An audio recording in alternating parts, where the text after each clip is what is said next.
ચાલો મારો પરિચય આપી દઉં કલ્પિતભાઈ શાહ. હું ન્યાય ખાતામાં જોબ કરું છું અને અપડાઉન કરું છું. રોજે રોજ 250 કિલોમીટર ટ્રાવેલિંગ છે મારું. તો બસમાં બેઠો બેઠો શું કરું એટલે ખબર આવે. હવે આપણે બધાને જવાબ દેવું ગમે છે, રેડા થવું કોઈને ગમતું નથી. બિલકુલ. એટલે ભગવાને પ્રાર્થના કરી છે કે ભગવાનને જે કેવું હોય તે કહી દેજે, એક ઝાડથી આપણને લઈ લે. આ તડપવું આપણને ગમશે નહીં. જીવ છે મારો કિંમતી, આ જીવડો કોઈને નમશે નહીં. ખુલ્લી રાખી આંખો, જોઈશ તારું સપનું, જે કેવું હોય તે સપનામાં કહી દેજે. કામ હજી ઘણા છે બાકી, પછી સમય આપણને મળશે નહીં. બદનામીમાં છે મારું નામ, ને બદનામ થવું તને ગમશે નહીં. નશો ચડ્યો છે મોતનો, જે હવે ઉતરશે નહીં. નટખટ છે મારું મનડું, જે સુધરશે નહીં. જે ખુદ નીચે આવું તને પણ પરવડશે નહીં.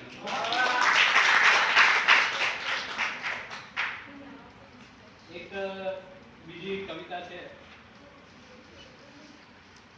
કહો તો વાદળ બની વરસી જાઉં, દાવાનળ બની સળગતા આપણને નહીં ફાવે. મારા ગા સીધે સીધો બતાવી દો, ભટકેલાને ભટકાવતા આપણને નહીં ફાવે.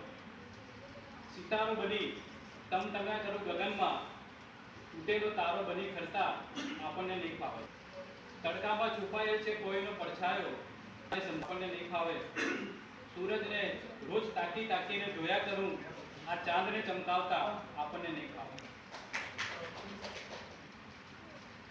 એક ગઝલ ઉપર ગઝલ લખી છે કે ઉગતા સૂરજમાં દેખાય છે ગઝલ, વાહ.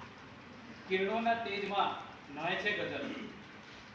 આંખો ચોળી ઊભો થાવ તો નજરો સમક્ષ વંચાય છે ગઝલ. અમૃત વિષ કે જળની વાત છોડો, જાણ્યું સી રીતે પીવાય છે ગઝલ. જિંદગીને સમજવા જિંદગી ઓછી પડે, હવે તો ક્ષિતિજને પણ સમજાય છે ગઝલ. અરે વાહ, ક્યાં બાત. સુખ દુઃખ મનના ભેર સંસારમાં, રોજ તહેવાર જેમ ઉજવાય છે ગઝલ. કહો તો દીવો કરી બતાવું તમને,